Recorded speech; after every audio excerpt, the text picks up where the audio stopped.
Chaperon rouge. Il était une fois une fillette que tout le monde appelait le petit chaperon rouge. Un jour, sa mère lui tendit un panier. « Ma grand est malade, va lui porter cette galette et ce petit pot de beurre. » Le petit chaperon rouge se mit vite en chemin.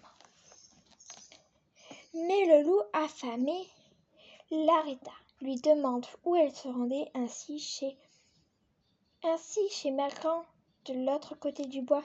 « Va, va, nous verrons bien qui sera le plus rapide, » se dit le loup, en filant à toutes pattes. Le loup arriva le premier et frappa doucement à la porte. « Qui est là ?» demanda Maigran du fond de son lit. « C'est le petit chaperon rouge, » répondit-il en déguisant sa voix.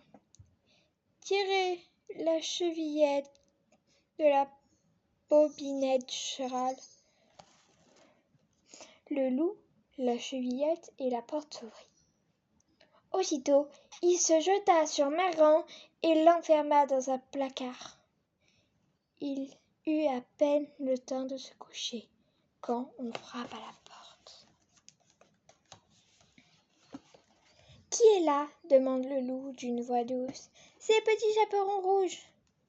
Je vous apporte une galette et un petit pot de beurre. » Tirez la chevillette, la bobinette chérale. Le petit chaperon rouge tira la chevillette. Et la porte s'ouvrit, tout doucement. Alors le petit chaperon rouge entre. « Passe de la galette, le petit pot de beurre, et viens te coucher à côté de moi, » gémit le loup, caché sous la couverture. En regardant Maigran plus près, la fillette s'étonna. « Maigran, que vous avez de grandes oreilles !»« C'est pour mieux t'entendre, mon enfant. »«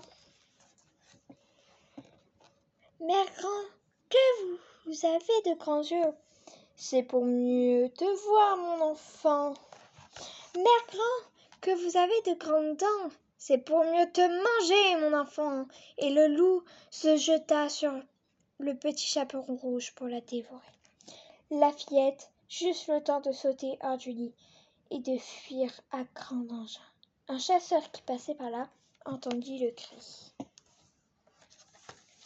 Il se jeta aussitôt sur le loup. Le bagarre qui s'ensuit fut terrible. Il réussit à ligoter le loup contre un arbre. Sauvé, le petit chaperon rouge délivra bientôt vite Maigran. Quand le loup, personne ne sait s'il réussit à se détacher un jour. Et voilà, c'était l'histoire du chaperon rouge de Christian Guibaud.